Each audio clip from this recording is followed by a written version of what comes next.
Of course. Hello, everyone. My name is Domonic Ware. I'm a longtime Oakland resident, 30 plus years, coming from 6 generations from deep, deep East Oakland. I graduated Brookfield Elementary, Madison Middle School, and Fremont High School. Ever since graduating, I spent a lot of my time, my youth and my young adult time in Oakland doing different activities. As a father, I've had a committed responsibility to bringing my children up the same way I was brought up in Oakland in OUSD. So currently, I have 2 children, now sixth grader who just graduated, a third grader, and I have a 2 year old that's going to be going through Brookfield Elementary as well. So not only am I a product of OUSD, I am committed to OUSD. And the current situation that we're facing as parents seems to be a lack of community involvement, parent engagement, and leadership issues. So the reason why I'm being chosen to run is that I have an experience that's unique to candidacy. I have an extensive experience in union organizing. I have years of networking and building community all throughout Oakland. And like I said, and I will say again, I am committed with my blood, sweat, tears, and my children to OUSD. So that's why I'm here and looking to connect the parents to the teachers, and then the parents and teachers to the leadership. I feel like we're going to solve a lot of our issues there, and that's what I'm going to be pushing for. Thank you. Your next question is, as a board member, how will you improve academic outcomes for students?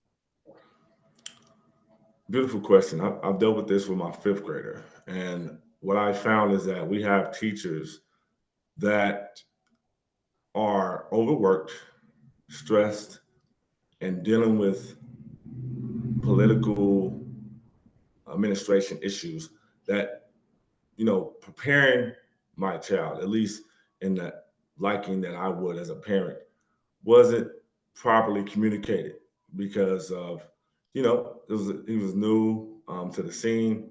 Brookfield Elementary was just coming out of the closure scare, so he didn't know if he was going to still have a job. So what I've learned is that active communication from parents and teachers help tremendously to benefit the student. What we want to do is we want to bring back the PTA. We want to bring back the level of communication where parents feel comfortable, where teachers aren't stressed and rushed, and able to really listen and prepare the parents, because home has to be a reflection of the classroom and vice versa. Only way to do that is that the parents and the teachers have active communication about not only the education of that individual child, but the culture of education that they're going to be cultivating from the home into the classroom. So I believe that what we did in Brookfield Elementary, where we started to show up more as parents, not just when schools closures, but being more active, finding time, leaning on one another when we couldn't be there.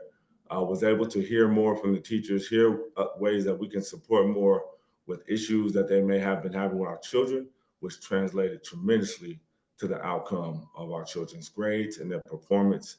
And like we said, just uplifting the culture. I feel like the culture of USD has been sucked and it has been corporatized. And we need to rehumanize the culture of OUSD and make it about the children. Thank you. What is your personal history with labor unions? And as a board member, how will you engage with union contract negotiations like work actions and strikes? Well, just my bloodline. My grandmother moved from Louisiana because of jobs, and my grandfather from working at the Port of Oakland. And I heard, the train system was also providing a lot of jobs. But personally, I never knew what a union was until I was 25 years old. And I started working at Walmart. And interestingly enough, that was the place that I got my full crash course lesson in unionization, in the history of unions, and the benefits of what we won through union activation and activity, the 8 hour workday, the pay, the sick time, everything that we championed as workers was given was fought, was sweat, was fought, was bled for by union organizing and activity. Since I've been involved in union and labor organizing, specifically around organizing ununionized workers, just learning the rich history, learning the educational piece, learning that you have rights as a worker that you can exercise. And there's no power like a union power, because the union power won't stop. Okay. It reaches class, it reaches beyond race. It's about hardworking people saying enough is enough and educating ourselves to do something about it. Unions are phenomenal. I feel like unions don't get enough credit or don't get talked about enough to our children. It was no reason why I had to learn about unions at 25. And I didn't learn about good union jobs as a child. I, it would have alleviated a lot of wasted time. Folks in the Black community and the brown community, we don't need to be talking about picking up a ball or a microphone to rap. We need to be figuring out what's a good career for us to get into, for us to take care of our families when we become adults. And unions do that. I would like to see unions talked about more frequently in our school system.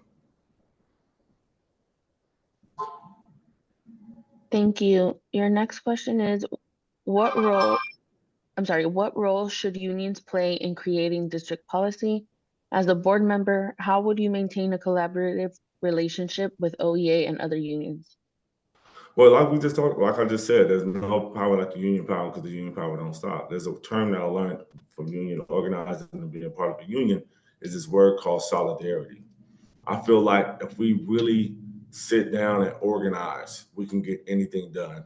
And the thing that troubled me as a parent and a citizen is that I go to these board meetings and these individuals are acting like it's a private organization and that we're wasting their time. I've been there with my children talking about real issues, coming from 2 jobs, raising 3 children, tired, stressed out, and I'm coming to plead them to listen to my children, and they're acting like I'm bothering them. I feel like folks on the board have lost, not all, but the culture of the board has lost its obligation to the community, to the workers, to the teachers, and primarily to the students. And we need to bring that back. And the only way that we're going to do that is through union activity, through PTA organizing, and through grassroots organizing. And yes, I will say it, through raising the voices of our children, because our children are not blind. They are not ignorant. A lot of our children know these issues firsthand. The parents can see and feel it just as well. And guess what? The teachers, they are suffering in silence. Well, not all of them in silence. Some are speaking up, but the trifecta, the student, the parent, and the teacher. I feel like union organizing can really show parents what we can do. It can strengthen and encourage children, to let them know it early that you have power, and we can hold the board accountable. And if I'm elected to the board, that's the position I'm going to take and stand on. Thank you. Will you commit to rejecting donations, endorsement, and support from privatization-linked organizations such as Families in Action and the California Charter School Association, for-profit corporate entities, police or prison unions, or Israeli lobbying groups? And will you publicly request that any of these groups cease campaign activities such as mailers or canvassing, et cetera, on your behalf? 100,000%. There's no thought about it. They are not invested in our community. Throwing some dollars because you want to see a return on your investment. Listen, I spent a lot of time defending Oakland from outside threats. I spent a lot of time calling corporate and folks in managerial positions to be accountable. I was a part of the team of Walmart workers, the strikers that went on strike internationally and was fired illegally and went around this country protesting.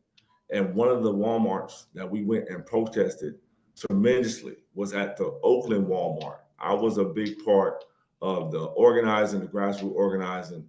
And what did they do? They shut down the Walmart. We were organizing so much. We had built so much communal power. We had so many people signed up, ready to be a part of the union, ready to like love their job again, ready to get paid a livable wage, not mansions and money for boats, something livable, something decent. And they shut the Walmart down without no consideration to the community, without no consideration to the workers having to travel now to the other Walmart in San Leandro. And a lot of us lost shopping opportunities. They don't care. I've had too many decades standing on the right side of the 99 and demanding those who have some type of wealth to do the right thing. And it has more to do with them getting out of our way than them giving us a check or some pay. Okay. Yes, we want to increase the amount of funds that we have available to do the things that we want. But guess what? We have that power and that resource within the collective. We have that power and that resource amongst the parents. We have where are the bake sales? I'm very excited about what we're doing in Brookfield, bringing back the PTA. And I know I'm at time, but I just want to reiterate that we don't need their handouts. We don't need their investments. We need them to get out of the way and let us bring the youth back to OUSD, and we're talking about everyday citizens, the parents, the teachers, and absolutely the children. Thank you. Your next question would be, if you are responsible for hiring a new superintendent, what qualities would you look for in candidates? What should the relationship be between the board and the superintendent? Okay, if qualities I look for in a candidate, what have they done in the community thus far? We'll have to look at their track record, like how invested are they in OUSD? I think we get lost on a lot of the academics and the bells and the whistles and you know the highlights without actually examining the details, that the successes on the ground. How many people are they organizing? Or do they even have kids that go to OUSD? Um, did they graduate from OUSD? How and what is their plan to address each issue in each district? Because guess what?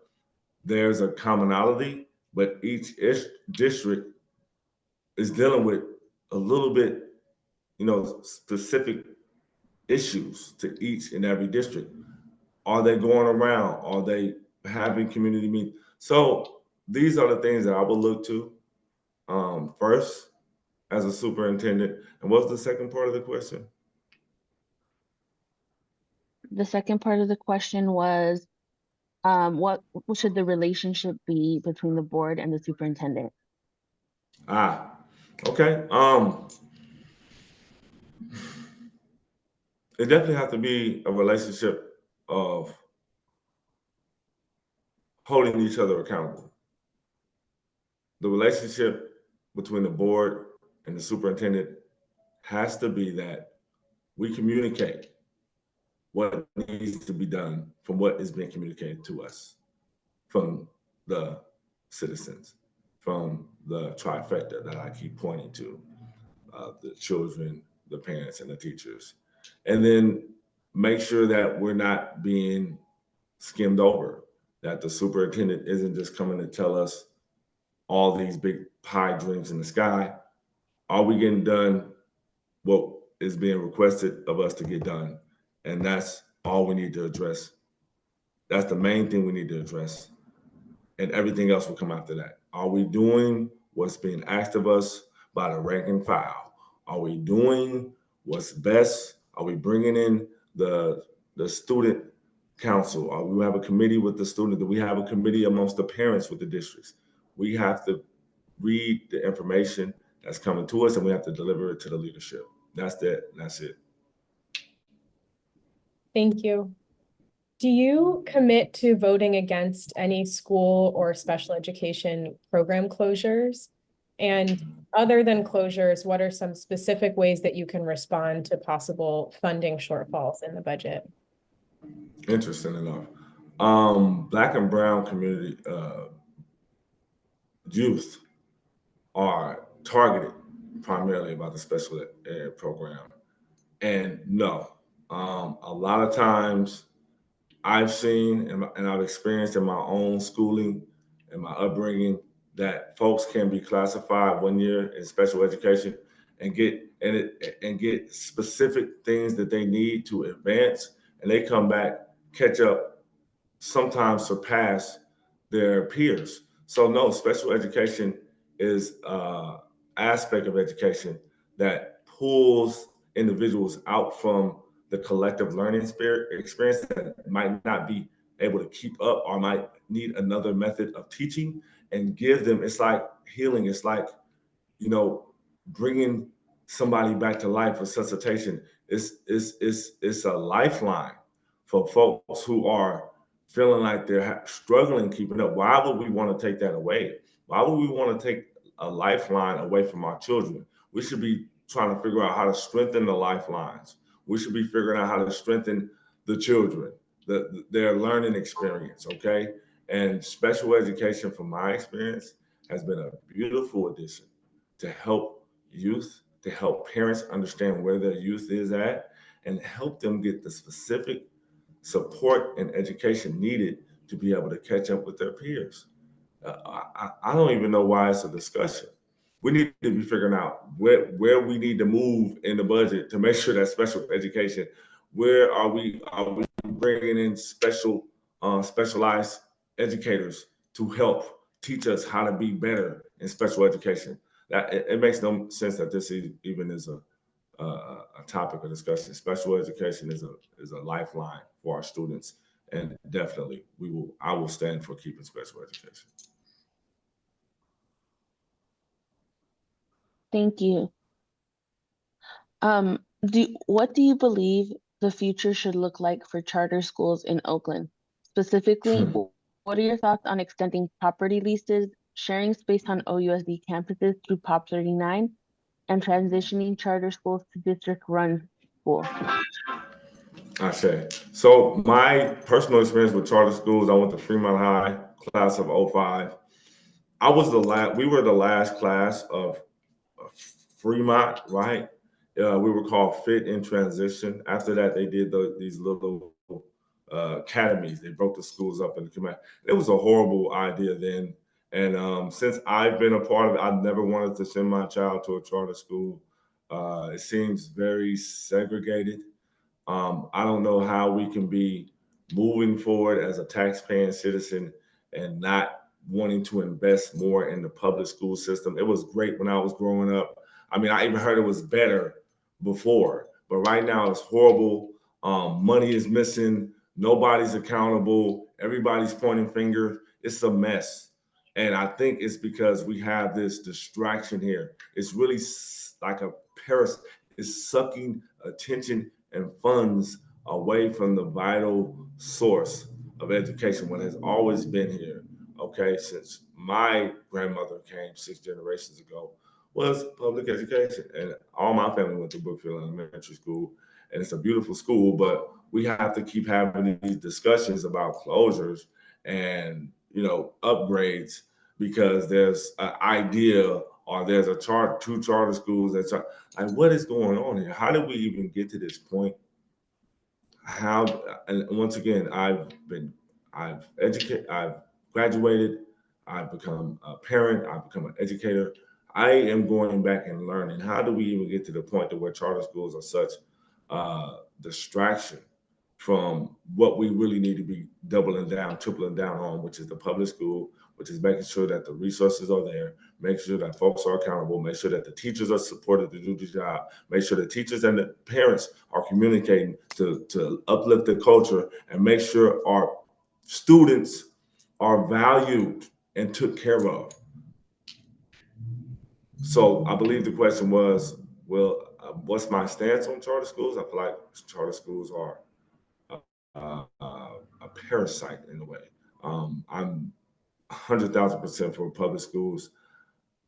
And I believe that you asked about leasing.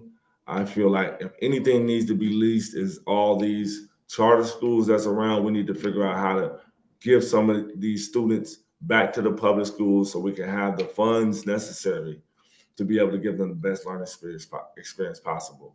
None of my family friends go to charter school. Um, Besides that, I don't have anything else to say about charter schools. Public schools are the way to go, and we need to make sure that our teachers and our parents and our children have all the resources they need to do what they need to do to thrive. Thank you. And then your last question is just a chance to add any closing remarks if you'd like to. Yes. Oh, this is beautiful. Thank you so much. Really appreciate all the work that you're doing. Teachers have always said I never understood why we are paying our entertainers more than our educators.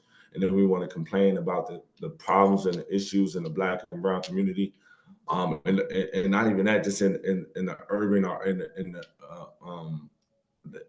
the economically challenged. I don't like the term POOR, but yeah, we want to strip away the resources needed, the support needed, and we want to point their finger at. Tremendously love all the work that my teachers have done in my life and the teachers that my children have been blessed to have. I'm a working parent. I have 2 jobs. I have my own business. I'm active in the community, organizing all the time. I don't have time, but I make time to get down there. I make time to meet with the teachers. And I just want to be able to support other parents to be able to get it done, because everybody isn't as flexible as I am, but everyone cares about their child. Let's talk to the parents and see, maybe Zoom meetings, maybe they can't be there in person, but they might need a 8 p.m. Zoom meeting. Who is organizing that in OUSD? Nobody. I would like to see that. We need to see what the parents need. And once again, I've heard so much talk. I've heard so much talk back and forth. What are the children saying? What do our children need? I'm so excited about what we're doing in Brookfield. Not only did we fight off the school closures, we're actually in the steps of restarting the PTA, the Parent Teachers Association. We've already been doing it kind of at the whim, but now we're going to make it official. We're talking about making Brookfield a green school, going green, going solar, teaching the kids. So when you get parents and teachers and children together, you create beautiful learning environments, you create amazing memories, and we just want to spread this all the way through Oakland and save our public school system and help the parents and support the teachers and uplift the children. Thank you so much for your time and your commitment and the work that you've all been doing as a parent, as a citizen. I honor you, I respect you, much love to you. And if I'm elected, I will serve with nothing but honesty and integrity and accountability. And it's going to go across the line. I'm not doing this for myself. I'm doing this because I look around and nobody else is signing up to do this job with truth and has the background to back up that they're going to hold the line like I have. So that's why I'm here. And I hope you all listen and check on me and look at my background and make the right decision. It's not about voting for me.